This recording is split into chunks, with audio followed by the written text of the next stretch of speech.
I think we know where Richmond are at, and we'll work our way through there. I mean, the problem for the Bombers now going forward is their injury list, which, you know, Ralphie will tell us all about, but they're losing players that they can ill afford to lose. Yeah, I mean, absolutely. They don't, because they're young and still sort of developing yet, they certainly don't bat deep with experience. So I think they just ran over the top of them in the end. That was really the second half. The numbers you'll show, they just bullied them around contests and stoppages and were able to then run them. But I think it's a good response. They were embarrassed last week coming up against arguably the best side in the competition. So all they had to do was respond. Yes, it wasn't pretty, but certainly going into the hanger on Monday, the 23 points that they won by in the fashion that they did it would be somewhat pleasing for the coaching staff. So have a look at these numbers. Some of these numbers are the best on record from a Essendon point of view. The 22 plus 22 clearances is the best result they've ever had. Yeah, plus 100 possessions on the night, so plus 50 in the last quarter. Plus 50 in the last quarter. It's amazing, wasn't it? So, look, we'll get into the Tigers later on, but they really missed Dan Curvis, didn't they? So, look, Goldstein was very good. Backed up well by Wright. Lynch. Bolter and Lynch, but around the contest stuff, Nank's a big key in there, isn't he? So, I think they'll just able to overwhelm them on the inside, especially with Martin and Merritt and Durham. Goldstein, Wright backing him up really well there. They're able to get the job done and win the most important battle, especially when the conditions are a little bit greasy, Gaz. It comes down to a bit of territory. So, well done to them. I thought that the game looked really messy in the first half, and I think that was probably the +1, and when that was squared up a little bit, then it started to look like it had a little bit more system in it late in that second quarter. And the second half looked like it had more system in it, and with a team like Essendon, it really worked for them. They were able to shift the ball off the line. They were the ones that had the chains of possession that started to take territory, and their team defence started locking that ball in. So I think their game worked towards Essendon because they were able to impose more of a team focus and played with more efficiency in that second half. I think the criticism of them is they've been a bit dowdy out of the back half, and they've been very conservative and very slow, Geordie. I thought early on they were trying to pick off the 45, and they got chopped off a few times, and there was a period there in that second quarter where the Tigers got on top, and it took away any dare or any want to try and take the game. Yeah, it's the balance, isn't it? And that's what you do pre-season for. Certainly, you try and draft. You try and draft, kids that can use the ball and make the right decisions. So it is sort of teething problems when you try and pick and choose when to go back through the corridor. But at least they're trying early on. But that time will come. Let's go to our UE highlights. The contested clearance became, as we just alluded to, just became a domination from an Essendon point of view, and it was something that they couldn't come over the top of.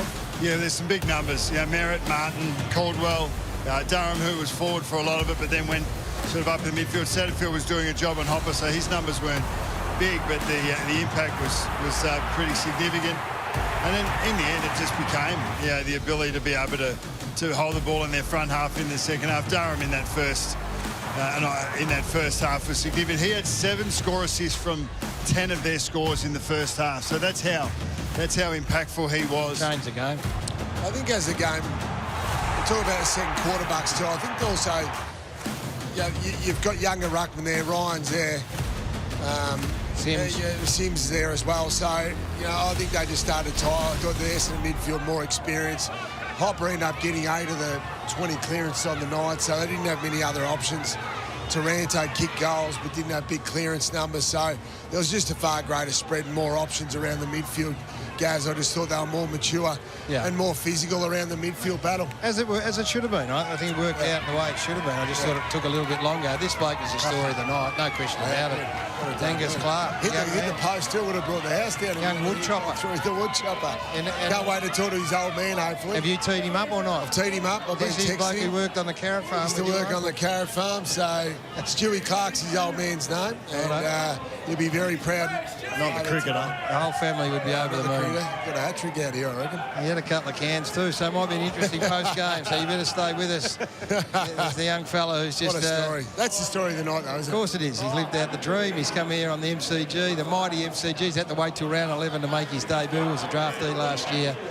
And on a big stage in front of 76,051 people, he's gone out and kicked 3 goals in the first half. So he would have been hoping just to get a kick at the start. And that man, Michael Long, has been pivotal to this night. So, all in all, they take this, the Bombers, right now. And as I said, there's been a little bit of carnage on both sides of the ball here. Both Richmond and Essendon have suffered some injuries that are going to impact them going forward.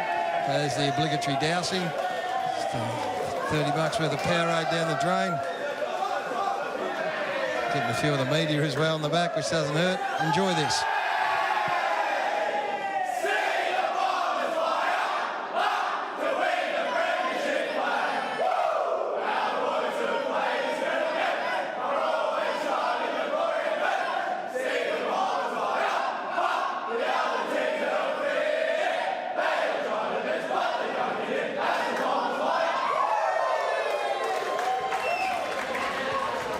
Well done. You got a nice old dousing there. So we're hoping to talk to the young debutant who's the story of the night there for the Bombers. Nick Martin was the winner of the Best on Ground award. How'd you see, boys? Were you in agreement?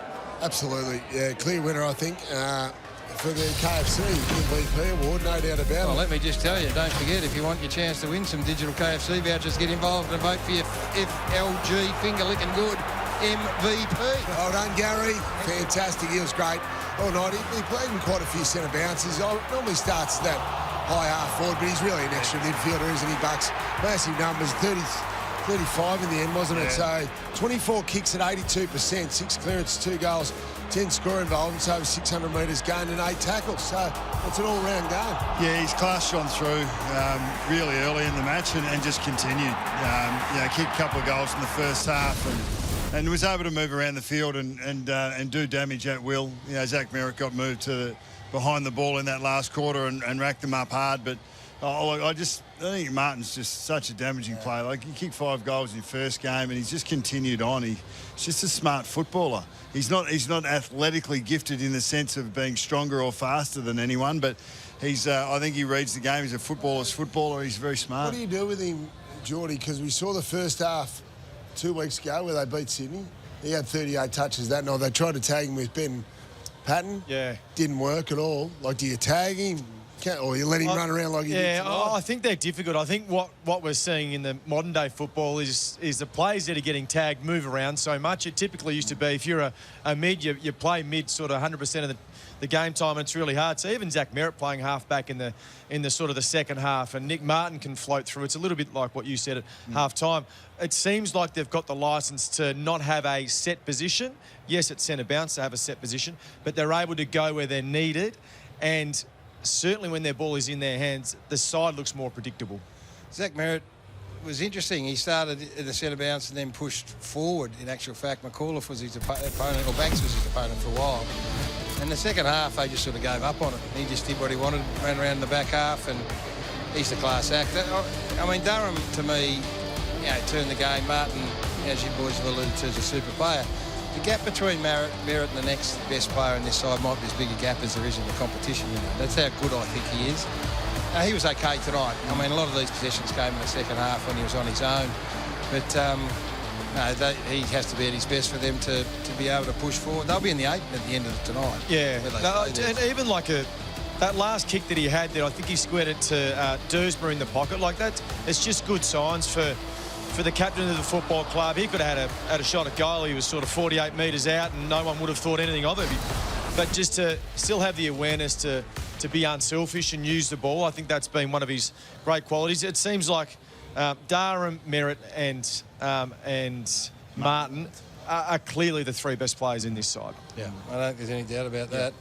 Let's have a look at the Sam Durham package. So when we say change the game, he's, as Bucks has alluded to, he's had score involvements everywhere, but it's his intent that sends a message to the rest of his teammates. I think this was a meandering game until he went forward. Langford came off the ground, he went forward, and it changed like that, and it sort of set off, I think, this chain of events in motion to say, okay, we've got to up our ante here, and he's the bloke that does it. He's the one that leads it. Yeah, there's guys that accumulate, and then there's guys that impact, and Sam Durham's an impact player. And I mean, 26 is not a small disposal count, but he can hurt you with 5 or 6 contests, let alone possessions.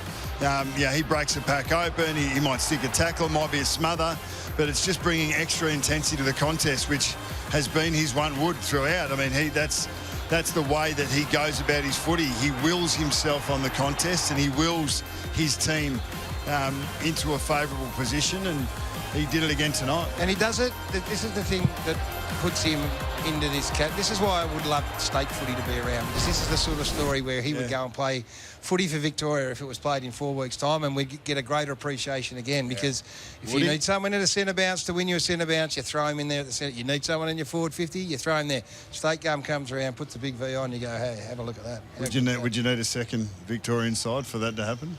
Is he going to get a game in the first 22? He would in mine. Right now. Probably got to slant towards the big country boys, haven't you, mate? No, he's a ripper, yeah, and you love playing with him. To me, I don't know him at all, but from the outside, you think I'd love to play with him. No, I would too. Good Seymour boy. We are going to get Brad Scott very shortly with Jared Waitley down there in the room. So I wonder what his attitude to this would be. I think you take the win first and foremost, and then you go and unpack some of the other parts of it. I mean, gee whiz, so... Again, I'm looking forward to Ralphie. Zach Reed out with that injury. That's amazing, isn't it? Langford out with an injury. But despite the Zach Reed going down, I thought the Richmond Tools, the Sims and Falk, they just weren't able to compete often enough, long enough. And that's really, in the second half, the Tigers just lacked a target. They just weren't able to go down the line to anything. And that's where the Bombers were just able to put enough pressure on the ball to turn over. Tigers only had 17 inside 50s in the second half, so they're on their heels for the rest of the night. Yeah, their big blokes are much better. Story of the night, Brownie. Give us some background on this young man, Angus Clark, who makes his debut from the moment Brad Scott's face lit up when we talked about him pre-game. We're all interested to see him come out and play, and he comes out and kicks through in the first half. Yeah, country boy, country SA boy. Comparisons to Mason Redmond. Look far different to Mason Redmond on the night. He started as a forward, kicked 3 goals by half-time. What a debut. And Brad Scott spoke to us pre-game, didn't he? He said he just provides so much energy, and that smile is infectious. And you could tell that, couldn't you, Geordie? It was just fantastic to see. And great craft as a forward. Those contested marks were something you don't see from young fellas. Well, I think he's actually a wingman. But you're right, he drifted really hard inside that forward 50. I'm pretty sure he's the time trial winner at Essendon, so his endurance base is at the elite level. But I mean, I think in games like this with a big crowd, 76,000 people here, you look to see if these kids are overawed by the situation. It looked like he embraced it, and from the moment where we saw him get his jumper presented, even before they ran out, he was hyped up. And it's just he carried into the game. Is that your man, the carrot farmer there with him? Absolutely.